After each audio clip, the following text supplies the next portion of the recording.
and also Mark was talking about surveillance and AI. There, let's bring this on screen. So this is from the All Source Intelligence Substack exclusive. ICE reactivated its $2 million contract with Israeli spyware firm Paragon following its acquisition by U.S. capital. So this is the immigration agency, the agency that's deporting people from the United States at the moment, has begun once again using Paragon. So they have, I mean, this has been described as the most sophisticated hacking tool.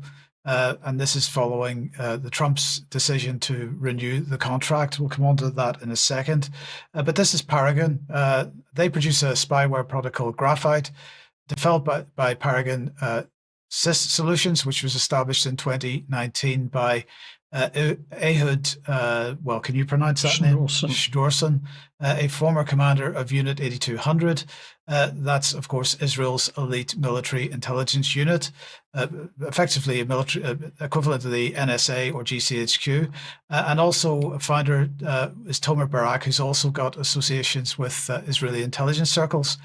So Graphite is a military-grade spyware tool capable of what are described as zero-click infections, capable of exfiltrating data from phones, this mainly from mobile phones, also microphone and camera control, and also stealth operations on smartphones, and this includes iPhones and Android devices.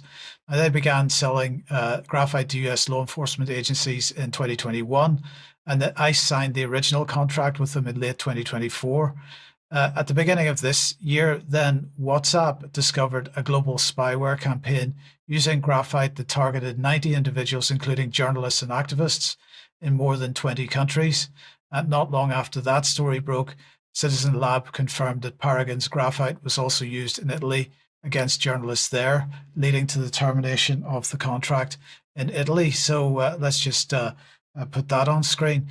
So this is Reuters reporting Italy and Israeli Paragon part ways after spyware affair. So Graphite's design uses what are described as stealth tactics, loading itself into legitimate apps like WhatsApp to evade detection, making forensic detections highly challenging and almost impossible for the average user to discover.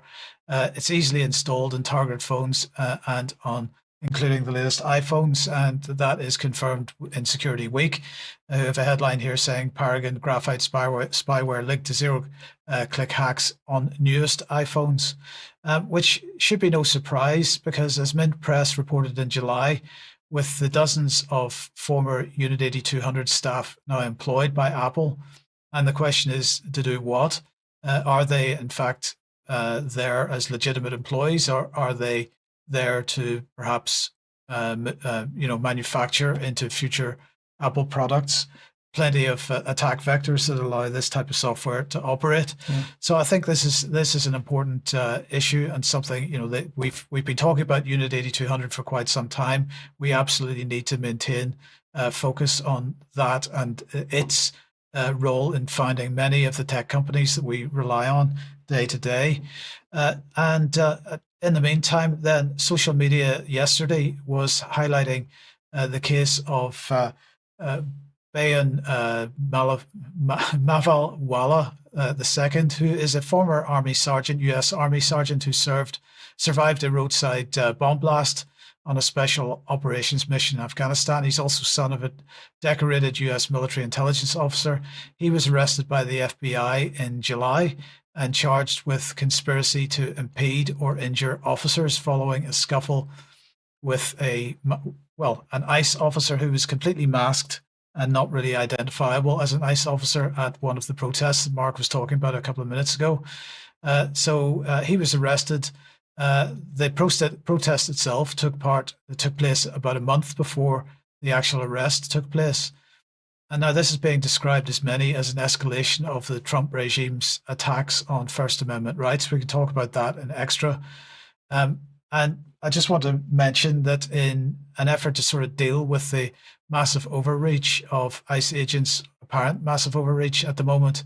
An application for the iPhone is being developed called Ice Block, which allows people to log sightings of ice activity and alert others to that activity.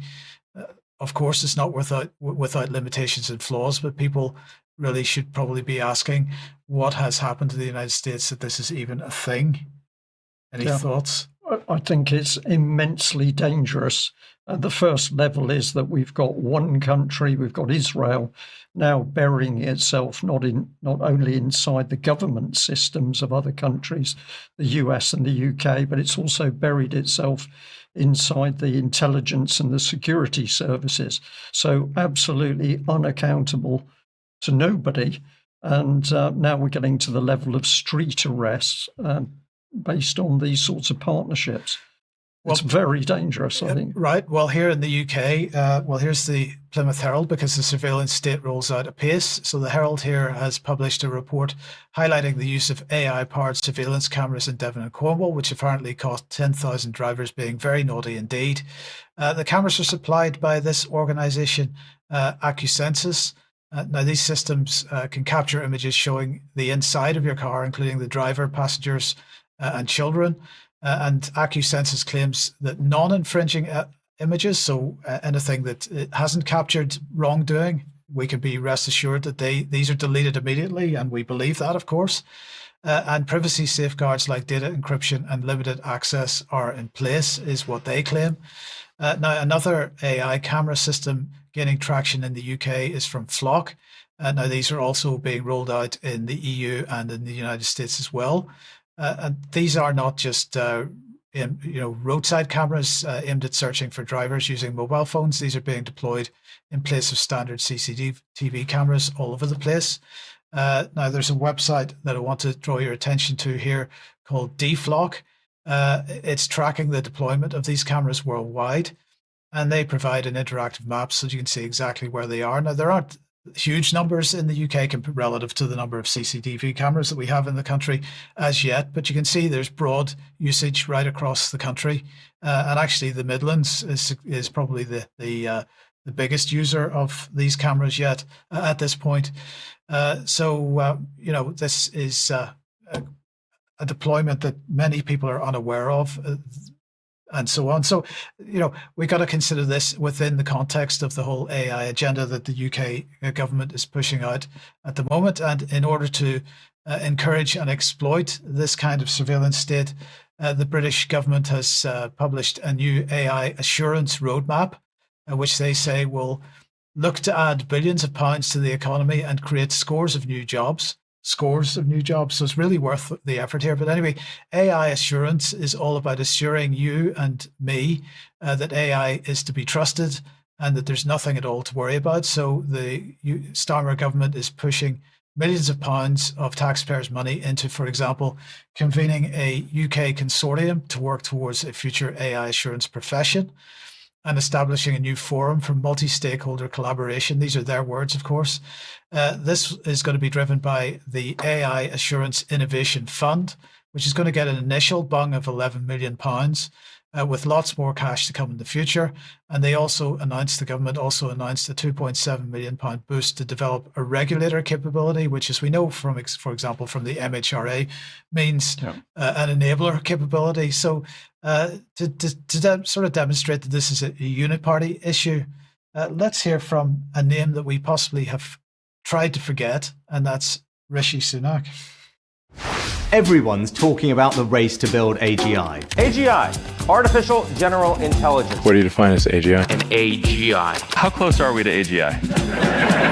That matters, but it's not the only race we should care about. The real prize is everyday AI. We have given them brains. Electronic brains, it's true. The kind of computer to which you can give a problem and then leave it to work out the answer all by itself. The countries that win won't just be the ones with the smartest AI, they'll be the ones adopting it fastest. Think about the electric dynamo. It only transformed industry when factories were redesigning around it. Or the internet. It only changed our lives when businesses shaped their sales and supply chains around it. AI is no different. If it's just locked away in the IT department, we'll only see a fraction of the benefits. We need business leaders and world leaders trained to use it.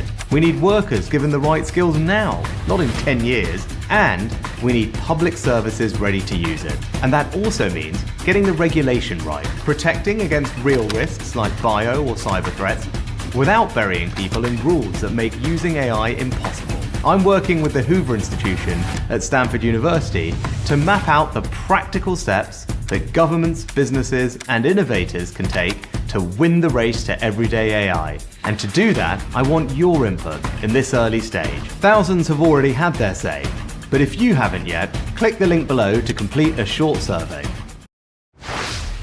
So he's a Hoover salesman. Yes, Door apparently. to door, vacuum cleaners. Anyway, let me just give you a very quick look at the survey that you need to click below to do. And as you can see there, there's no option in the first question to say, no way, Jose, I'm not having anything to do with this. You get the opportunity to say you haven't used AI in the last 30 days, or maybe you're not sure in the same answer.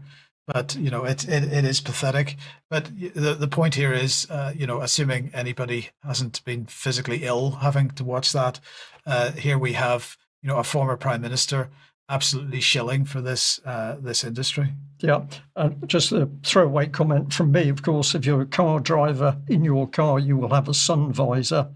Use your sun visor. It makes a big difference to what cameras can and cannot see. Mark, just to conclude the program, back to you. And